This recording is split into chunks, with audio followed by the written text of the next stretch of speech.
All right, which one of you got it open in the tab?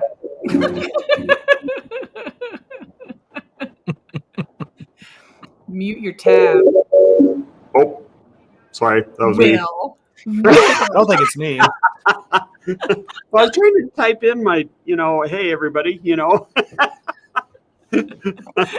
fine. You're fine. Yes. I love it. Good. We already got that out of the way. Good morning, everybody. Welcome to the Coffee Table Talks. Today, we're going to be talking about all kinds of volunteering type things like cybersecurity conferences with our awesome special guest, Jack Kaiser. Did I say that right? Woo-hoo. Yes, Kaiser. It's German. Yes. Like, the easiest way is Kaiser Permanente, or like whatever the medical people. That's kind of what I was basing it off of. I was like, so Kaiser Permanente. And my grandmother worked for them for like 20 years. And I'm like, is it a relation? No, she just literally worked for them. She should have been like, yes, it is. Give me all your passwords and access to all of the things. I don't think she's quite that side of the, But. And with me, as always, is Will McCullen, the program director for the IT Center of Excellence at PIMA Community College. We will be there in 2 weeks. What? Woo-hoo! Nice. It's going to be a little different. I'm just want to preface with that. We have a bunch of people hanging out in the LinkedIn this morning. Let's see. Good morning, John Davis, fearless leader, Max Justin, Duncan, Sorrel. You guys are just bright-eyed and bushy-tailed this morning. Did you start getting caffeinated without me? This is nuts. You would think you're giving gift cards out or something. Like, oh, here's coffee, here's some Uber Eats, or whatever. Some virtual conferences do that, which is, I always love that. I do. That is nice. That is very nice. So Jack and I were at GurCon a little while back.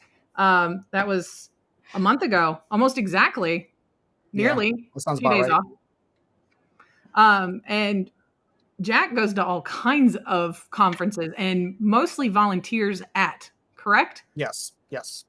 And they call it DEF CON, they call it a goon, right? And they call it goon mostly everywhere.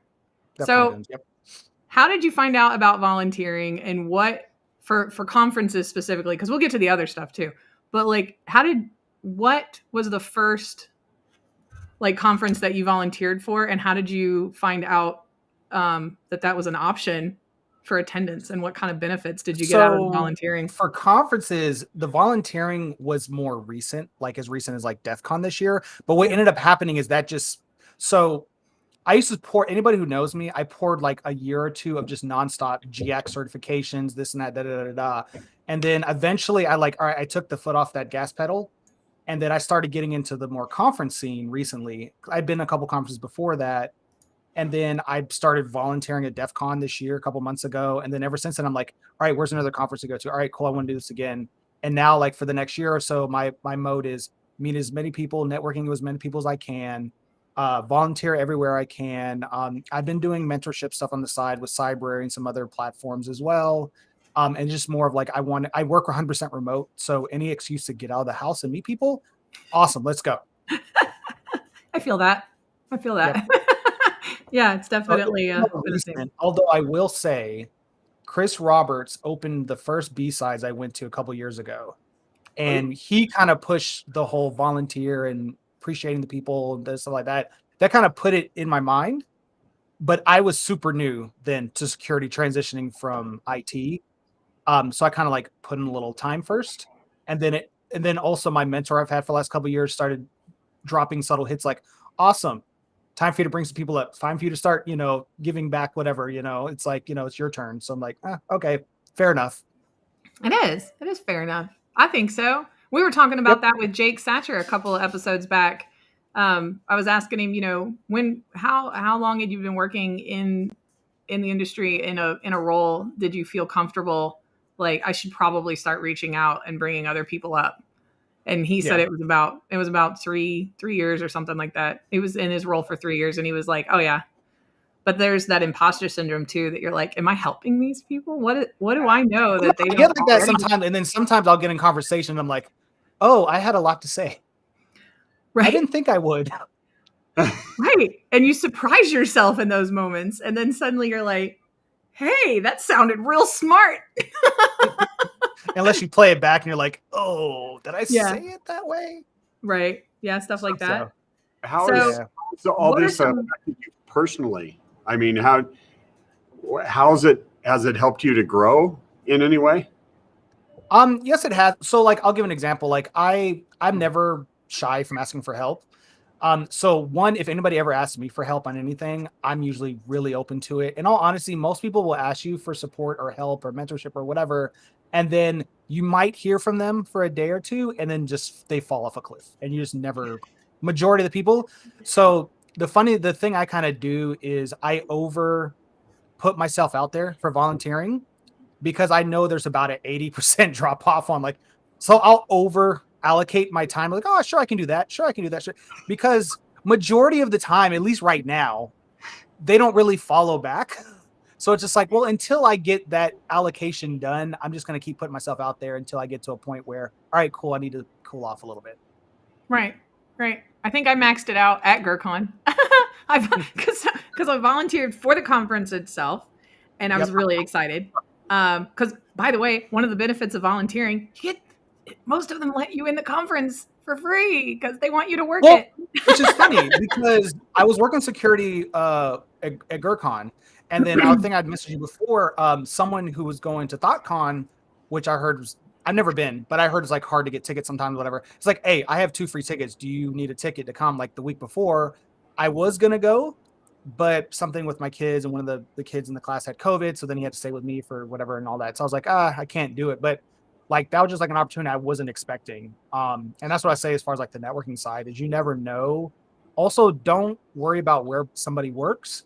Don't worry about like engaging with people for the purpose of how can you help me? How can you get me a job? Just make friends. You never know where they're going to end up 5 years from now. Like, for example, when I did SOC work for a help desk, I was working with someone, a vendor, for a whole day doing support.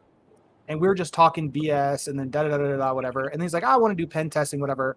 Fast forward now, he's a pen tester for Capital One. He just did his OSCP like last week. But like we were talking about this like 3 years ago. And like you just never know where people are going to end up. Yeah, you don't. That's very true. You don't. And then, another brief note that I want to give to any of the sales and marketing people, right? Because that's usually my perspective on things. Yeah. Sorry if I sound like a broken record bitching. But one of the things that I find really helpful is when you attend conferences and you're in the sales side of it, your organization wants you to be there to drum up leads, right? That's why you're there. You should definitely translate that as just make friends. So whenever you go to make friends with somebody, you don't ask them questions like, what's your title? How much responsibility do you have? Do you have any room for your budget? Right? Like you don't ask friends that. One thing you don't discuss with friends is finances. Right? Unless they specifically come to you for whatever reason. But like you don't do that. I heard somebody say once that why is it that people ask for your title?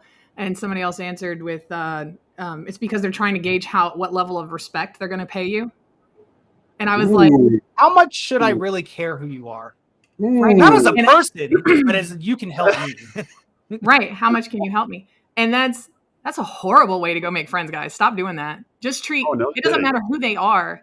Like, I thought it was common knowledge to just treat everybody the way you want to be treated. I think they even coined a term with it, like the golden rule. Yeah.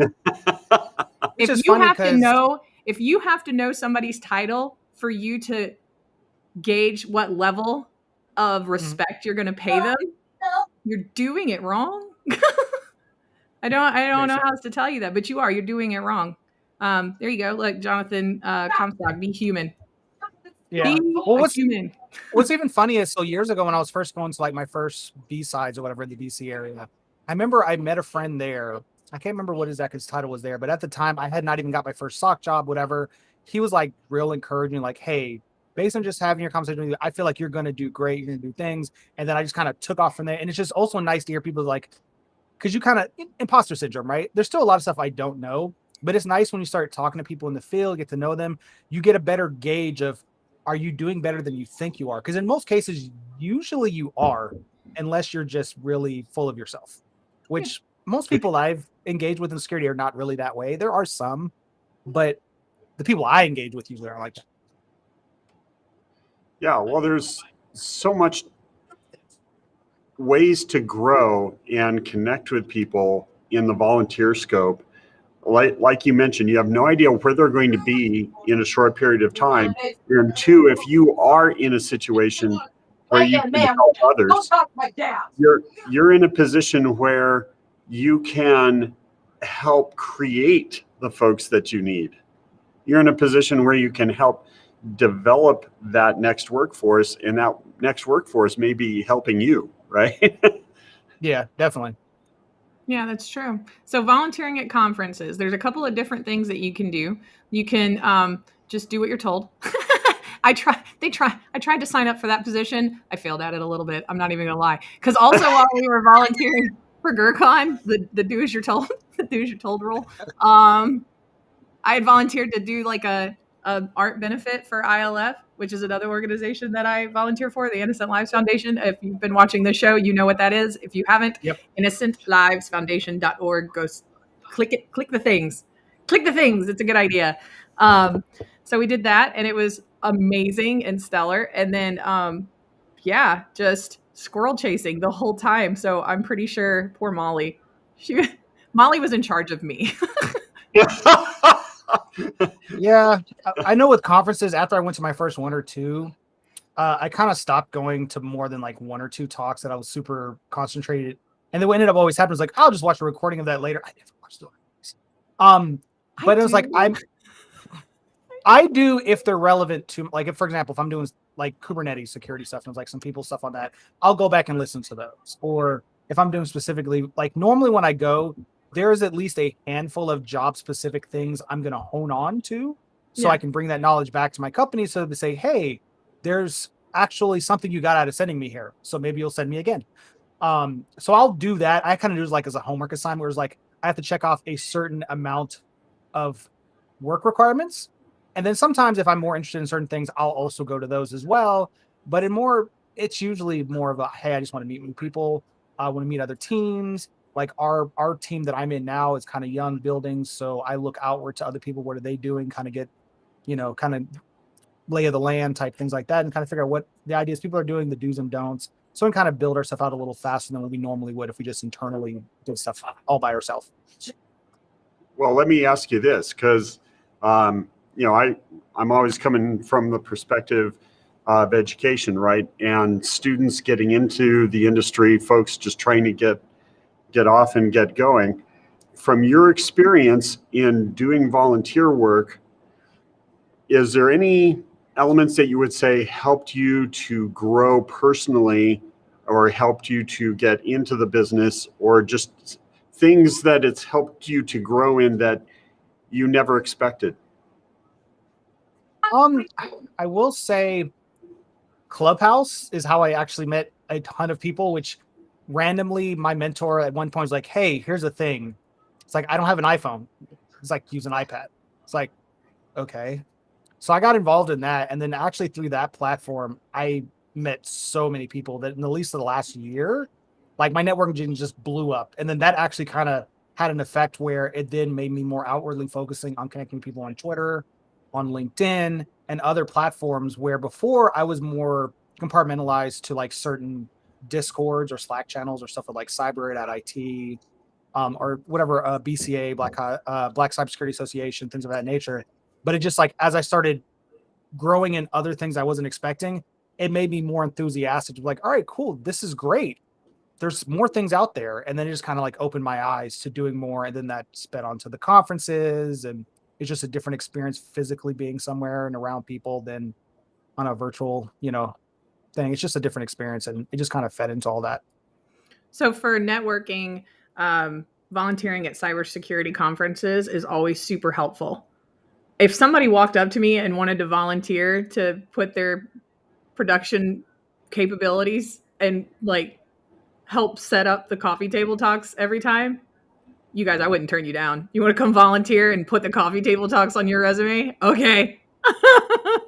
Like, I'm not there, but there's other opportunities like that, right? Like ISACA and your ISSA chapters and some of those folks too are always looking for somebody just a helping hand, right? Even if it's, you don't have to commit to, certain amount of hours per week or month or whatever. Just tell them, hey, saw you had this event going. It was going to be, virtual. Do you need any help setting anything up? Right.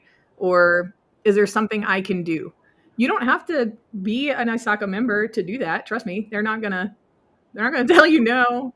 There's other ways to volunteer there too, and you could meet all kinds of fun people in the community. Maybe your next mentor, maybe somebody you're going to mentor, or somebody that focuses more on one side of the industry than you do, and you come up against that at your own organization, and you're like, hey, idea. Yeah. I'm gonna ask so my what's even friend over there. what's funny about the conferences, not even from the volunteering, but just being at the conferences, I also tend to, like I did GERCON, I did at RSA, I do a lot of big conferences. I like talking to the vendors. And if they're kind of talking to me as a person, not as a, can I sell you something? Right. What's your title? Like actual whatever. I hang out with those people. Like, so like there's like almost like every conference I do, if there's companies like PlexTrack, Red Canary, Recorded Future, and a couple other ones, I'll always go and talk to those guys because I do it regularly. And I know through other people I've known that have worked through the companies, I've applied to some of those companies. And I just like it because they're like real open, and I like kind of the products they're doing. I'm not, trying to shill for them, but I'm just like, I like the companies and I like the people that I interact with there. So I continue to do that. And then what's a funny part of that is there's ever been instances, like, for example, like say years ago, I was really big on threat. I'm still big on threat intelligence. That's not what I do now. I was super into trying to get in like with Recorded Future. It wasn't in the cards, didn't happen, but I met a lot of people there. But then what I started to do is I met these other vendors. I actually started having people ask me questions about stuff, which was kind of strange, but okay.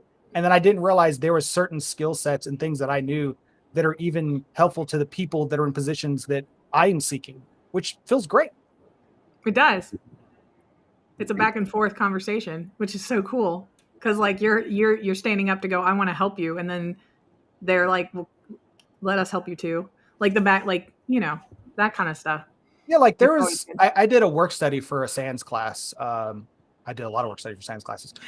But there was one I did where one of the guys in the pen testing class with me, he was from Saudi Arabia. And we did the class. We hit it off. We're cool. We made friends. I eventually talked him into also mentoring on the pen testing side for cyber as well with me, and doing other things like that. And then like randomly one day on LinkedIn, someone from like Belgium, I think, just messaged me like, hey, I'm in the SANS graduate program for pen testing. So like someone was like, hey, I have questions about the program. Whatever. I was like, all right, cool. Call me. And then before I knew it, I was having like a couple calls with someone completely on the opposite side, from the US. And I was just giving information that I didn't know I had, that I didn't know would be helpful to other people. And I just love that, how it's like you meet one person and then that just goes into, they recommend you to other people, and it just kind of spiders from that. And you just kind of keep that going. And again, don't be an a-hole to people. Respect everybody. Then people will respect you. Vicky had a comment. Vicky heads up the chapter for women's cyber jiu-jitsu in the Jacksonville, Florida area. So if you guys want to go volunteer for something, go hit up Vicky Gatewood. She's also on LinkedIn. She just always joins us from YouTube. Anyway, first large which is funny because go ahead. Oh, sorry. My first large conference volunteer was a CA at Black Hat 2019. So amazing. Met so many people, including the awesome Chris Roberts. And now I know Rachel, and you never know where volunteer. Right. See, you never know where it can lead you. Right. Always more people to meet and everything else. And if they see that you're a genuine person that just genuinely wants to help too, then they're going to introduce you to more people. It's a good way to network. It's a great way to network for all the breaking into cyber people. The thing I've been doing lately, although I get mixed results on people actually getting back to me, or I guess taking me seriously, is like I've tried to go back and volunteer for like my college I went to, because it's a smaller school, maybe 3,000 students, whatever, in Florida.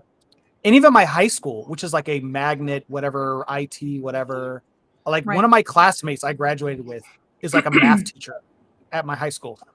So it's like funny that she like reached out and I was like, do you guys have any cyber specific stuff? Awesome. Here's my info. How about you slide it and I'll see if I can help virtually for that stuff. Right. Right. Oh, And then they never call you back. Did they call you back? Like, no. Well, not this was recent, but like for like my college, right? I used to actually my first help desk for my college was like IT, you know, student IT person, whatever, right? Yeah. And like half the people that worked there when I was there, those managing are still there from like 15 years ago. And they just, I guess they don't take me seriously on the cyber side or just don't care. Or you know what it is? I don't know if it's that they don't take you seriously on the cyber side. They don't understand what you're offering and why you want to offer it. Right. Because right now everybody's I'm not like selling something. I'm saying, no. Hey, do you have some things that you need some help on? Do you have some things where you need an objective eye? I'll sign an NDA, whatever whatever. I'm volunteering. Right. Yeah. No, you are volunteering for that stuff. But if you start going too far and like it's so salespeople run into this. Why not mention it? Salespeople run into this. They try to say too much in the opening. Everybody's gotten them, right? The 4 or 5 paragraphs worth of hi, relatable content. This is what my organization does. This is why you must have us, right? And this is whatever closing. And you're like, get out of here, spam. Even if they know you personally, like your high school, right? If you walk up to them and you go, hi, I can do this thing and it's really magical and you should call me. They're not going to call you because they weren't looking for it. You offered it, right? But it's going to be up to you to remind them that you can, because you've already got the piece where they know you and they know who you are and they know you're not, Well, they know you're not in it for any kind of monetary gain, that you really just want to help. Okay. Well, now you're talking about education, right? So in education, there are so many folks that are working so hard that and their time is very limited and they have very structured content that they're supposed to put out and get across. So and they desperately need volunteers, yes, but what you need to do is be able to come up and say, hey, I've got a solution that can help you.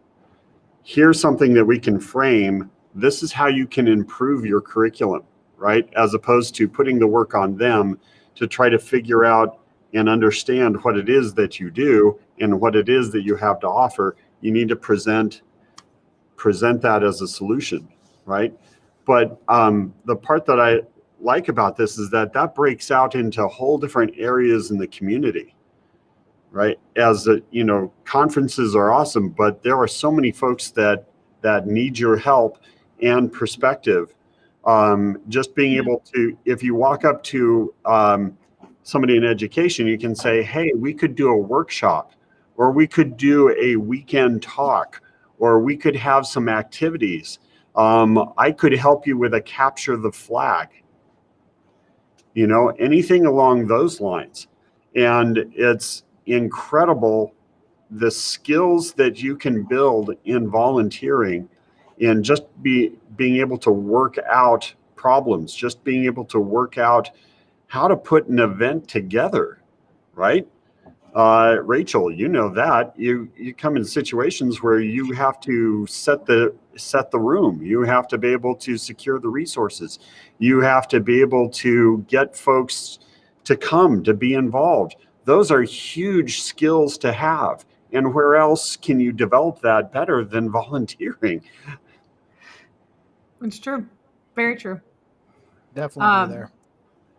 Jack also, besides mentoring and going to conferences and everything else, what was it that you were doing for SANS? Didn't you talk on this for a second earlier and we didn't really expand it? Oh, work studies and stuff well, that's more, I'm trying to remember specifically. That's okay. Oh, graduate program. I'm in the SANS graduate program, I believe. There you go. It's like, there is something there, buddy. So when I was most people know in IT security, whatever, you don't necessarily need degrees. I happened to work for a law firm at one point that kind of somewhat was like, you don't have a degree, why should we hire type thing? And it more mentally was like fine, I'll go back and do it. So I went to like Western Governor and got my degree, but then I kind of actually really that was just because I had never really done SANS at that point, or I'd maybe done one SANS class. I was like, I'm super into SANS. I love the training. I love the people there. I love, all that stuff. And then I was like, so how can I get into a SANS program? And at the time, I don't think they had like a real undergraduate thing that worked for me. So I was like, literally, I used WGU for the bachelor's just so I would be eligible for the master's program for SANS.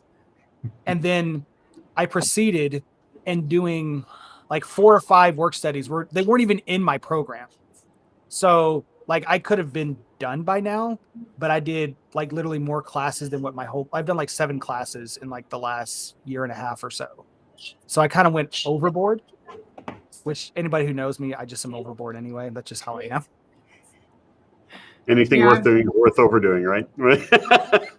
Definitely. Yeah.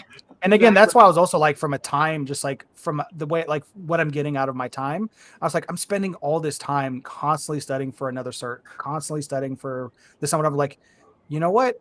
I've done so much to where it gets to a point where it's like you're just piling on top of a long laundry list. And it's like, unless that particular class directly is relevant to what I'm doing, even if I'm interested in it, I mean, like, I'll hold off. So like I still have a pen testing class I have to do, but I'm kind of doing a role now where I'm doing pen testing, red team stuff. So I'm like, it's relevant.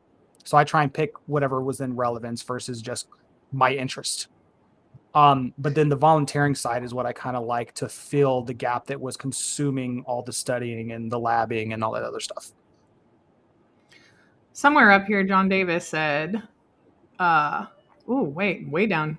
I don't know what's going on. Anyway, he said something about people talking about, you offering to volunteer as like a cybersecurity IT type person to like your school, right? That people are reluctant to accept help that's just for free. Like they're like, why do you want to help me? Right? Like they're like, and you want nothing? Why? This is weird now. It's very Sketchbox. I feel like sus, not okay. Right? I feel like this is leading into something. It's like, all right, now that you've seen how good I am, bam, here's the invoice. Right? Exactly. They get very nervous. So if maybe up front, because part of the reason you are going to get something out of volunteering, right? You're going to get the additional experience, right? Maybe ask the organization that you're volunteering for if you can include them as a reference to go with resumes, right? Or put down volunteered at local high school for this many months doing this, right? There's your experience, right? That everybody's like, well, it's really hard because nobody wants to hire an intern, and the way I got my first help desk job, I was working contracts for like a subcontractor, I think, to Lockheed or whatever.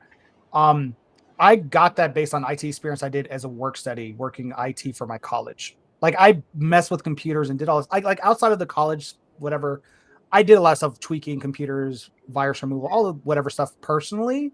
But then I actually did that as more of a like, hey, here's a point to where I physically did it as like a quote unquote job. And that kind of got me the experience I needed to get my first like IT help desk roles once I moved up to this area. I think that's awesome. And I know Will's got like this whole center that's like, dedicated to jump in. Here's some experience, right? I was talking about this with some friends last night. I don't know if they want to be mentioned, but anyway, sorry. So I was talking about this with a couple of friends last night, and we were pointing out that there just doesn't seem. It seems like we're missing this whole role in cybersecurity, right? That it's the entry level position that is, just come try it out, and it's something that volunteering can fill the gap for, while the industry's trying to catch up to what we're capable of, right? Because you still see, everybody's said it before, you'll see job postings that are like, $35,000 to $40,000 a year position, must have CISSP. Excuse me, is that part-time? Are you talking about 1 day a week? What do you want? I'm sorry. Like that makes you laughable, right? But if you did that same thing and you were like, how there's like electrician's assistant. The reason I know there's an electrician's assistant role is because I was one for a little while in college. Okay. I can wire some stuff, guys. All right. I learned all kinds of neat stuff. There's carpenter's assistants. There's, you know what I mean? There's that entry level into those trades where you may not get paid as much as somebody that's been working it 2 or 3 years because you're learning like on the job, right? But you're still being compensated for your time and for you being there because you are going to be assisting we lost Jack for a second. Don't worry. Here we My go. my internet just decided to cut out. I Oh, don't know you're what fine. happened. You're fine. We're not concerned. You're good. I was talking about that, in trades that there's like this entry level position where, you can go and be an electrician's assistant or, that kind of stuff. And it's missing in cybersecurity. And I don't know if that's because not everybody realizes this is a trade. It's a trade. Like, I don't care what else you try to say. I don't care about your fancy master's degree in cybersecurity. I mean, that's really cool. Like, it shows that you have some serious dedication. At one point, I was trying to pursue a doctorate, but I was like, that's a lot of money. What's the return on that? But you know what it does demonstrate? It demonstrates that you can, follow a plan, do what you're told. Like, it does. It demonstrates all those things. Great. If you're just trying to, validate some of your capabilities at first glance, right? Which is helpful. That's very helpful. Okay. When it's somebody just going through resumes, looking at who they want to maybe talk to. Well, yeah, just speaking on what you were saying though, like, so like, even when I tried to make the transition to like the red side of the house, pen testing, whatever, I was like, hey, I'll volunteer. I'll sign or whatever. I'll volunteer time. Now. Oh, we lost him again. I don't know. We'll do stuff. Is it me or is it Jack? We lost Jack. Yeah, he's frozen. Oh, no. One thing I'd like to add there, though, Rachel, and I think one of the most important elements of this, the tricky part with anything with IT and cyber is that it is an environment where you have to trust the folks because there's elements of admin, there's elements of credentials, things like that can heavily affect the institution. But and that's why it's kind of tricky for a lot of this. But one of the key aspects of volunteering, one of the key aspects of really being able to excel in all that is that if you volunteer with integrity. Come ready to work. Come ready to apply yourself. When people see that if in any situation, whether you are paid or not, you're willing to work and you're willing to better the organization and you're willing to contribute, that level of integrity will carry you farther than anything else. And that level of integrity will help develop you better than anything else. So make sure you do that when you come. Yeah, come ready. I like it. I always love the DC area because I believe FiOS is having a fit right now in my area. Because I always go to like down detectors, like, oh, 1 million of them reported. Where are they reported? Awesome. It's always DC. Yes. So that's fantastic. No, that's fine. You're good. I'll keep letting you in and out. It's all right. You're welcome. I'm just glad you keep on trying to show up. I'm like, oh, he really does like us. Because then it's like, did I do something and messed up in my configuration? And then the problem is, if you ever have to call like the ISP, they will never help me because I have my own firewall, and then I have an access point, and they're just gonna be like, "Oh, do you have one of our routers?" Or no, it's your thing. Fix it. All FortiGate, all whatever. Josh has gotten to the point now that whenever the first person picks up the phone, he just gives them all his credentials and goes, I need like tier 2 or tier 3, please. Let's just skip all this. You're going to get real sad. Well, that was like last week. I have a PlayStation 5. It would for like 2 days. It would not let me sign into anything, like anything from my home network. So something was going on with my IP or whatever whatever was going on. I happen to know someone on security. I was like, hey, can you check if my IP just somehow got banned or something?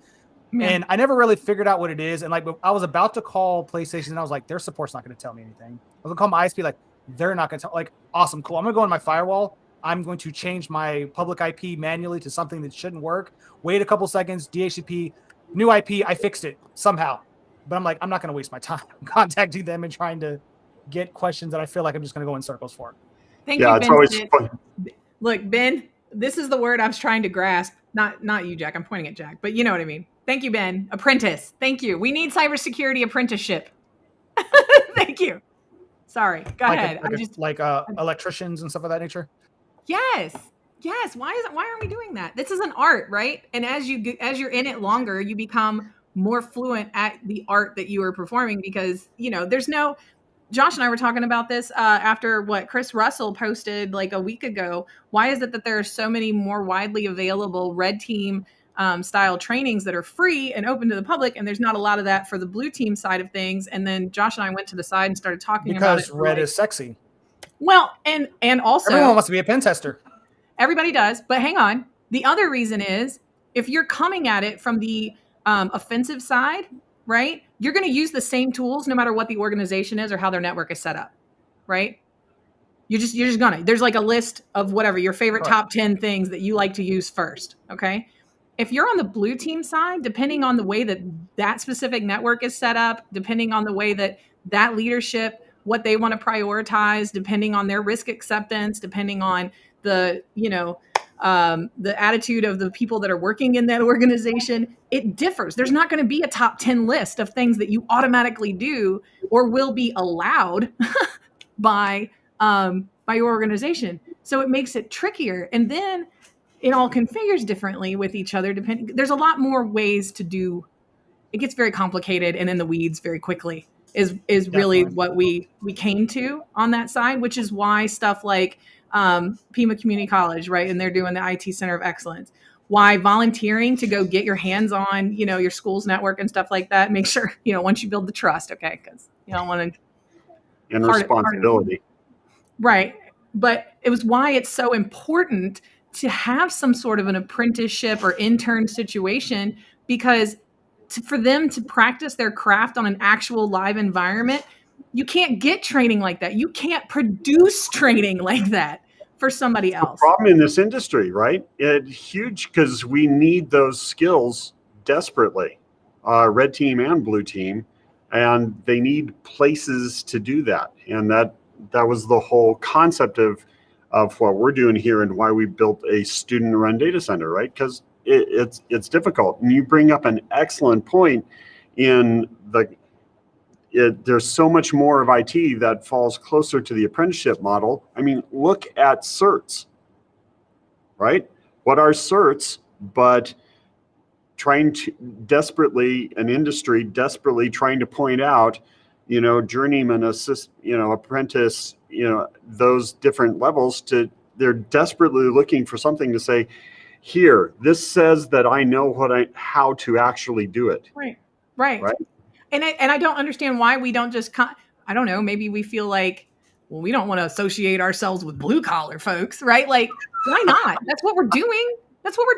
We just use different words to describe. If I stood amongst a bunch of like very experienced carpenters, I'm not going to understand everything they say either. We're not fancy, okay? We're not. It's just we have our own industry specific jargon. So, but like the apprenticeship whole concept, where is it? We need it. It's so bad. Definitely. And then I was actually seeing a comment from Nick about the don't build your skills and test stuff on production. Part of the reason I even have a FortiGate firewall is when I used to do some networking stuff and things of that nature, I always like to have the technology. Or if I don't have like for example, if we're using Zscaler and I can't exactly get Zscaler lost, I'll use whatever the open source Squid, or I can't remember what it's called. Like I'll look at other solutions, the same concepts, and then I'll use them on my home network to understand from a basic level, maybe not vendor specific, how they work, how they function. So like for my firewall, we're looking at SSL decryption through the firewall, right? So like, all right, cool. I have a FortiGate. I'm going to test that on my computer and I'm going to see all the things it's going to break, all the headaches, all the whatever, because we didn't have a test environment. And the biggest pushback I always got is like, you're going to break stuff, you're going to whatever, like, and then we don't well, then give us a test environment or dev environment. We don't want to do that. We don't want to spend the money on that. Like, well, how will we get anything? If we can't test it and you're afraid we're going to break the things, how will we ever get anything at it? Yeah, absolutely. That's why we have the Arizona Cyber Warfare Range, right? It's a place where anyone in the community can come by and put their hands on actual equipment, data center level, and go at it, right? We need more of that across this country. Agreed. IT people know that you need the actual environment to be able to work with. It's not that complex of a solution. Yeah, well, and I equate it to, can you teach me how to wire or plumb or frame out something based on some information that I can read in a book? Yes, you can. I will understand the concepts. I will write it down. I will take notes. And then, but the actual going and doing, right? That's different. Suddenly you understand the concepts and you understand the fundamentals of what it is that you're doing, but there's a different level of understanding that comes out of that versus the hands-on experience and also working alongside someone who's been a carpenter, electrician, or plumber for 50 years. Right? That guy, the guy or gal working for 40 or 50 years is going to have a way different level of wisdom involved in the experience level that they can offer, and they can share that with somebody else. But then again, the person that's been in it for only half that time also has different perspectives and techniques that they like to use. And you're not going to find that in a book. Not at all. That's why I feel very fortunate that I had so many years on help desk, sysadmin, touching firewalls. I touched so many aspects of it. And then majority of the first stuff I did in cyber was all engineering, cybersecurity engineering, implementation, tuning. But then it's I could literally troubleshoot all my issues, and I could talk to someone for networking. I was hey, I think this is whatever. I'm looking at the packet capture, this, I'm pretty sure, you had at least a background knowledge where it really builds upon it.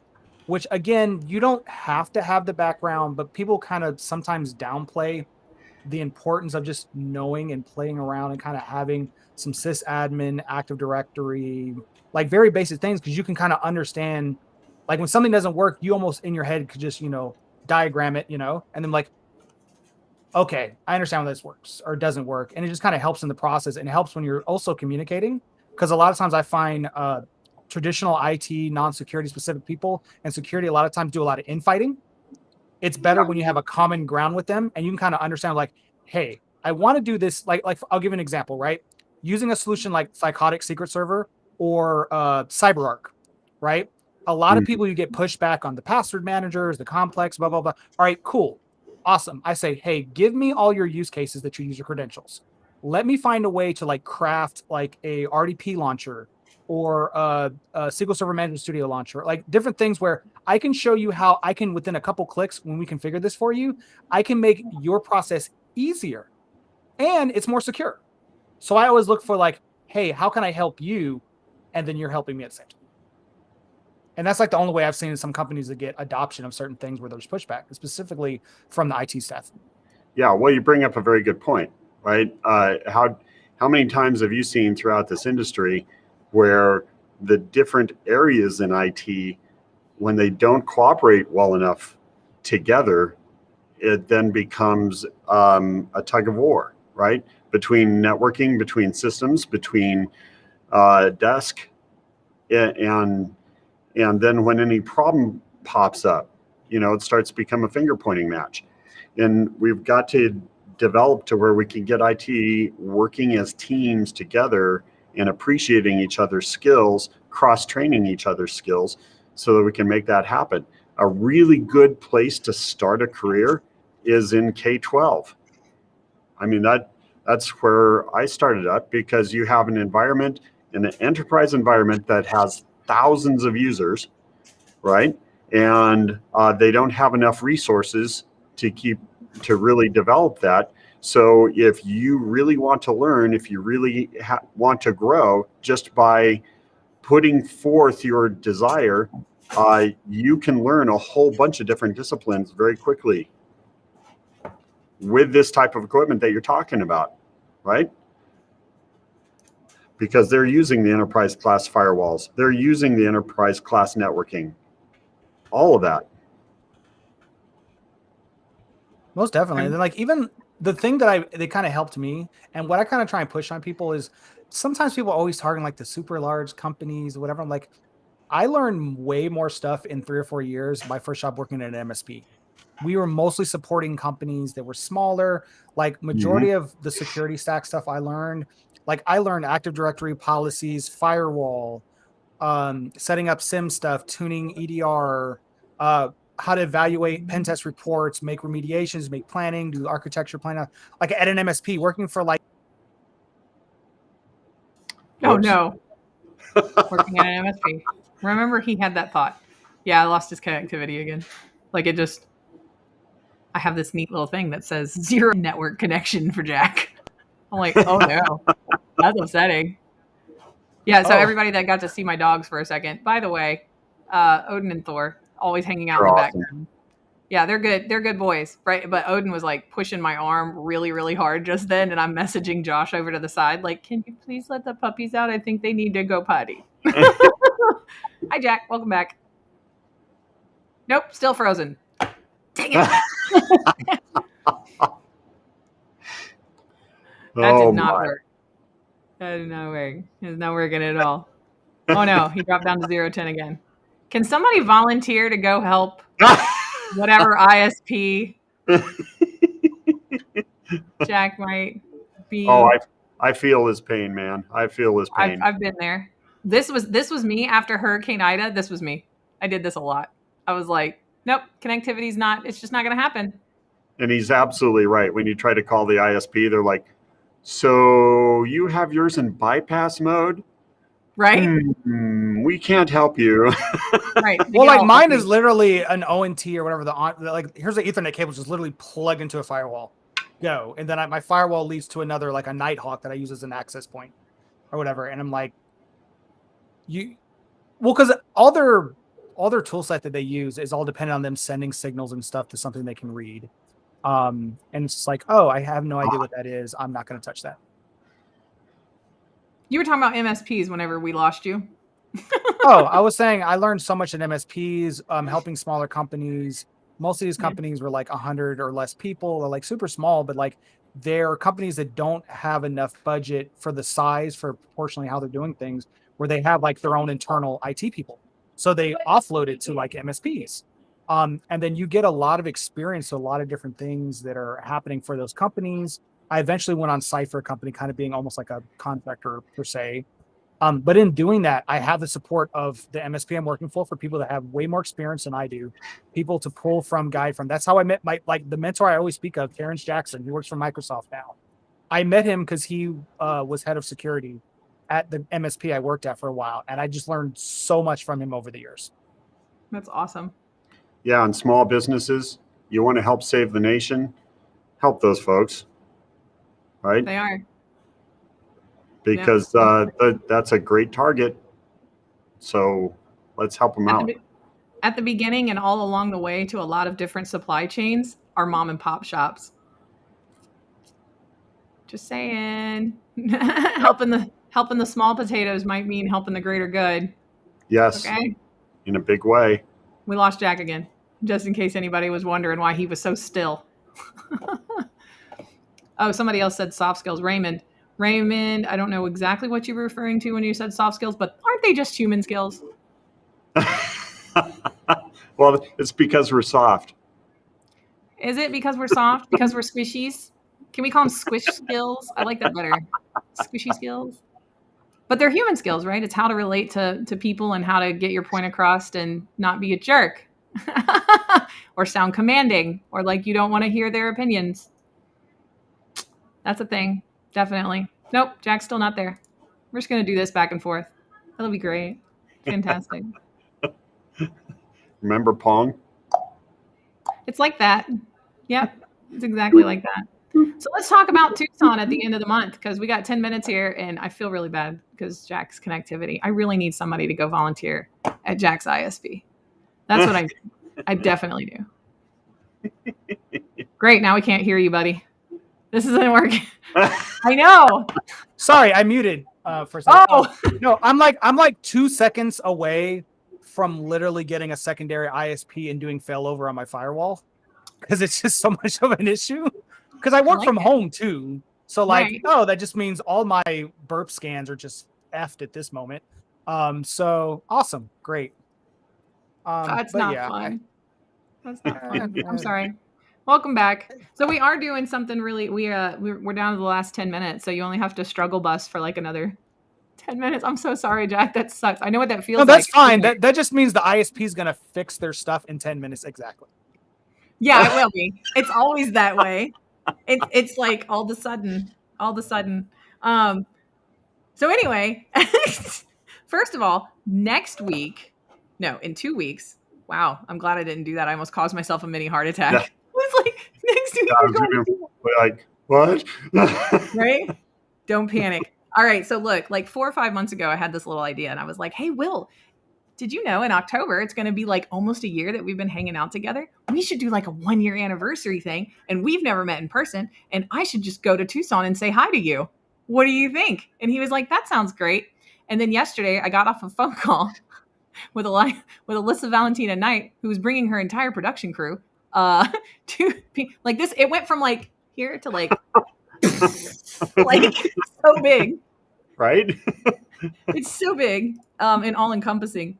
And we got off this phone call with Alyssa, and she's like, audio, visual, all the things. And she's like, yeah, these are the same cameras that they use to do those Marvel movies, with like the Avengers. And I was like, what? All I could keep saying, you guys, like a freaking total just starry-eyed nerd, was I made a flyer. It was really sad. It was really sad. Look, I'm gonna if you guys want to sign up for the pasting, there you go. Anyway, I finally finished the Eventbrite this morning because procrastination. And I was like way overwhelmed because I was terrified. I had a huge migraine last night. I think I passed out right around 6:30, 7 o'clock, and I haven't had one of those in years because I was just like, I'm sorry. My ADHD. I'm actually realizing I haven't had coffee today yet, which is astounding for me. But what? I just realized that. This was a perfect time to do that. It's called. I have a lot of stuff going on today. I waited, as I told you earlier, I waited till last minute on a lot of things, and I have to put a lot of stuff together. And it's a Friday, and I want to relax over the weekend, so I need to kind of get that stuff going. So I just forgot. Oh my gosh! So the event we're doing, at PIMA, it's still a coffee table talks thing, but because Alyssa is really awesome and doing all this stuff, we're gonna, and all of her setup and everything is hooked up to her feed. She's gonna do the live stream. She's gonna be hosting the live stream from her YouTube, right? Which is phenomenal. Anyway, I'm like, whatever you want to do, fam. And then we're gonna capture it and somehow stream it to the other platforms, because obviously she's gonna have YouTube covered, right? So it'll be LinkedIn Live via us kind of thing, and that event piece will pop up, the normal 5 days beforehand kind of thing. But if you want to, so this is if you want to get ahead of the normal 5 days before event that normally we post the events, because we use Restream and I can't populate a link more than 7 days ahead of an event. Hey folks, this event is going to be so much fun. I really recommend you set your calendars aside, because we had Rachel and I had a brief meeting with all these folks ahead of time, and each and every one of them is a character. So it's going to be a whole heck of a lot of fun. And I can guarantee you that all of our students are characters too. So it's going to be unlike any other sort of conference type event that you've ever come across. It's going to be wild. It really, really is going to be just nuts. Rachel, how are we going to get a word in edgewise? I mean, we don't. That's what we do. That's exactly. Okay, so part of the fun is trying to fit in those little words. Yeah, there you go. So it's going to be Alyssa Valentina Knight, right? Who she just did this huge research that I haven't even looked at yet, because it pertains specifically to one industry. You guys got to go check it out on Twitter. Oh, the fire research.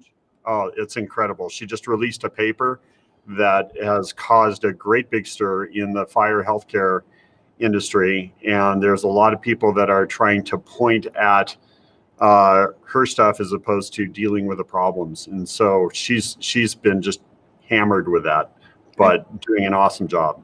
Yeah, the paper itself is very comprehensive and deep and very into the weeds, and she goes through it very well, I think. And she's spent an exorbitant amount of time, her and some of her team that helped her put the research together. Yeah. So go check that out. It's on Twitter.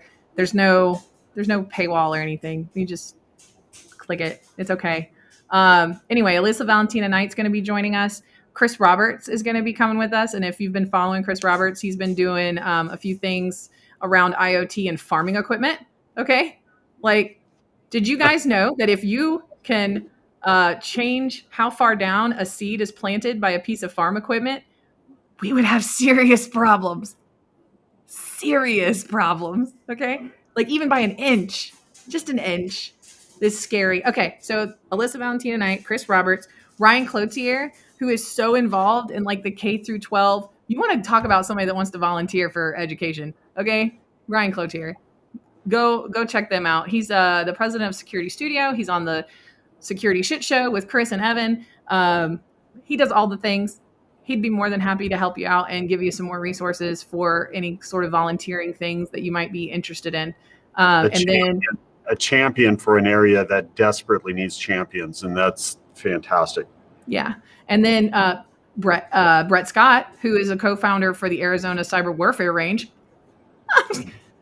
The National Cyber Warfare Foundation, and a huge he's the force behind the Tech Data Cyber Range, which is a huge element for helping to teach industry, and is really, really focused on trying to help save this nation. An incredible individual. Yeah. Alyssa's Twitter, they're asking for it. So Brett did this. Brett has this funny sense of humor. Okay. And if you guys can check out the live thing, you'll understand what I mean. All right. And here I am listening to Alyssa talk about, her Blackmagic camera system, like setups and everything else. And I'm like, and I think Brett probably saw it on the Zoom call, like the look on my face of like, oh my gosh, what is going on? And he was like, this is the best collection of cybersecurity, folks that have ever been gathered in one place in Tucson ever. And I was like, is it? He's like, so no pressure to screw it up. Don't screw it up. I was like, I just want to go home now. Brett will poke anything. He just likes to. I know. He's fun. Don't tell him it worked, but it worked. I freaked out immediately after that. Immediately. Until it hit a head at a huge migraine. That's he. I know he would not have wanted to have caused that. I know he wouldn't have. That was not his intention. I know that. He was just trying to, actually he was trying to do the opposite, really, which was, name the elephant in the room. Let's acknowledge it and then move on and laugh about it because it's not that big of a deal. Right. Right. Exactly. That's not what happened for Rachel at all. I'm trying to get Alyssa's stuff, guys. I'm sorry. I'm trying to multitask. It's gonna be okay. Good. We're going to have a good time. Yeah. It's going to be a lot of fun. And then next week, we're going to have Bert from EthoPass come and hang out. I love Bert. You guys. And if you don't know about... Do what? I think he's a U of A person. A lot of the folks there are U of A folks. Are they? Uh-huh. Scum of the earth. No, I'm just kidding. That's not. No, that's ASU. Chris will give me a hard time for that. Are you just ousting people right here? Well, this is the rivalry, Tucson and Phoenix, right? U of A and ASU. So it's a constant, give each other a hard time. I'm trying to find it because she's had a lot of backlash in the last 48 hours. Look, I'm just going to put her Twitter handle in here. You guys go find it. Well, Ben Stitt put it in there. Oh, thank you, Ben. Thank you, Ben. But Ben, you're the best. The LinkedIn one, I don't know if the YouTube people, do they have a way of linking to all the different platforms from this one, or they can only do it on their individual one? What do you mean? I can post from Restream to Facebook, YouTube, or Twitch. Gotcha. LinkedIn is read only. Okay. But you can go to the LinkedIn event and post it there. But then even then, the LinkedIn chat's weird. It's like you lose it afterwards. So look, if you want some of these handy dandy things, let me know. Hit me up. DM. Do it. I'll just be like, I want this from the live stream. Thank you. And I'll give it to you. It's fine. I usually keep a list of whatever links and stuff and happy clicky things that we've talked about on the side. So anyway, next week with Bert, we're going to be talking about is MFA as good as it gets. Because, right, we can't even get them to turn that on. And then once we get them to turn that on, we're like, yay! And then if you go look at some fun, like why MFA doesn't work, right? You're like, oh, and you get so defeatist. We're going to be discussing some other things. Anyway, we're going to be discussing ways that people crack MFA currently. I mean, you don't even have to be super sneaky. Like really, it's not that serious, but it does eliminate a lot of lower hanging fruit. Thank you, Will. Yay, Analyst Nights YouTube. You're the best. Anywho, we're going to be talking about that and then some of the really new cool like stuff that they're doing over at EthoPass. And it's so funny because Bert's like, actually my wife was a big part of the inspiration for all of this because she never wrote any passwords down. She had no password manager. She refused to get one. And she would constantly just hit reset password.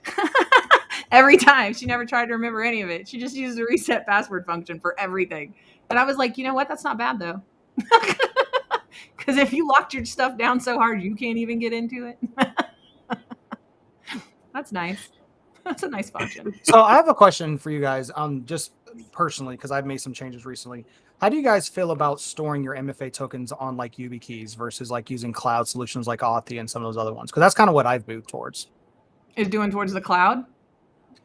No, I was using Authy because it was easier. So like if I switch devices, things of that nature. I've moved into, I have a couple YubiKeys that I literally, when I set them up, I set it up on 2 of them. And then I have one in a safe place and I have like one like on me at all time.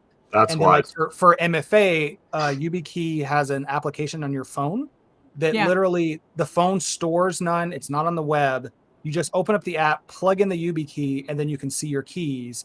And then when you're done with it, you unplug the YubiKey and it's not there and it's not shared anywhere. And then again, I have a backup somewhere where there's another device with all the same keys. Yeah, backup is a good idea because there are some times when YubiKeys have difficulties, say on a dashboard in Tucson, Arizona, where the dashboard gets into absolutely roiling hot temperatures, things of that sort. Yeah, the physical safety of that. But no, I mean, obviously that's a great option for the technology that's widely available right now, and excellent advice. Yeah. No problem. Bert's gonna approach it from a different angle, though. And then I always have the thing that people complain about me where I always try and push like VoIP solutions like Google Voice or something like that for those solutions that require a fallback to a text. I won't use a real phone number if I absolutely can't get around it. I'll use like some other arbitrary Google Voice account I have that's associated with an email account that I use for nothing. So if you want to get by both of my methods, you have to break into a non-Gmail account, because I'm not going to use Gmail because Gmail is the one hosting my phone number stuff. I'll use like say Proton or whatever other solution there is as like the main email. But then for the backup, even if you want to get around my MFA with text or whatever, you have to break into that Gmail account that you have to figure out what account that is. And then I also lock it down with the advanced protection. So it requires a hard token if you're trying to get into it from a device that hasn't logged into it before.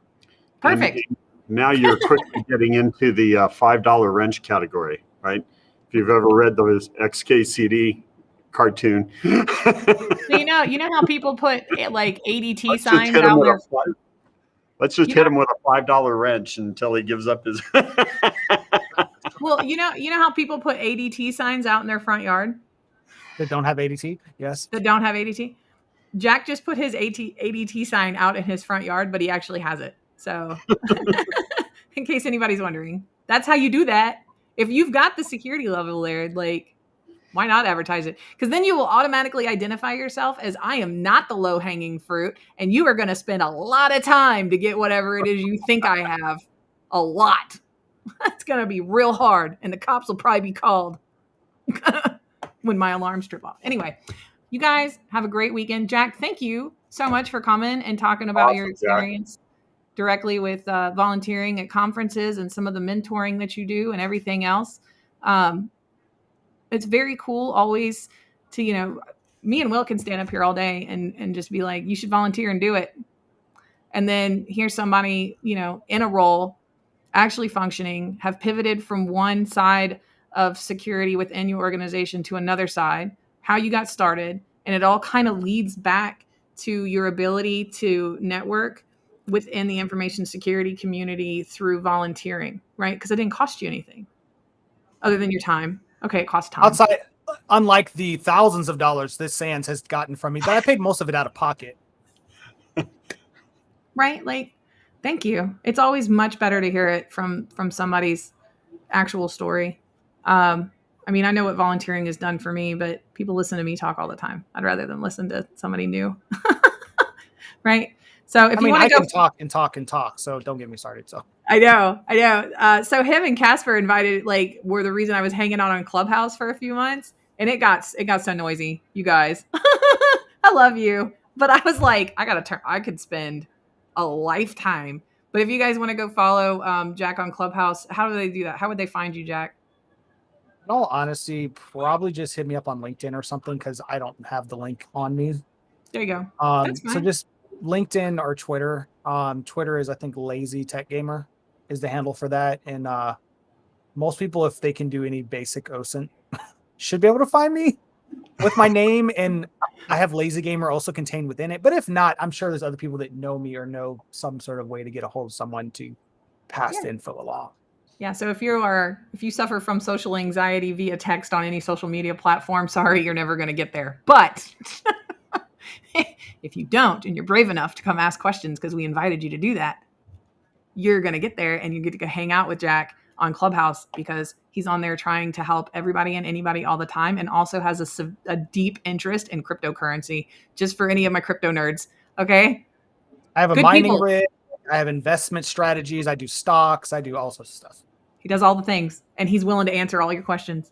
So go do that. We'll see you next week with Bert from EthoPass talking about if MFA is as good as it gets. So be on the lookout this weekend for that event to come across the Secure Nation event page on LinkedIn.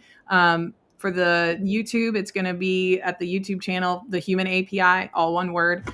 You can find us all kinds of fun places. So you can join, flash up like Vicky joins from YouTube and has Vicky Gatewood appear. People from LinkedIn have it appear that way. If you want to be, anon, that's great. Go create a YouTube account or whatever. You can join from there. I like to give people options. And for that marketer trying to join, get people to join up again in my event list, you were promptly kicked out an hour after you did not respond to my message questioning what your agenda was. Don't do it. Rachel's mean. Secretly. Anyway. Oh, I love the people that have a nice template on LinkedIn to connect, because I'm always open to connect, but then they immediately follow it up with a pitch for whatever, and then I immediately delete and block them. Yeah. I love that. Yeah, it's always nice. Yeah, you guys missed a bunch of steps there. You were like, that's like walking up to somebody that you hope to date, and the first thing out of your mouth is, want to go back to my place? Like, who does that? Does that? Don't do that. It's so rude. Anyway, we'll see you guys next week. We love you so much.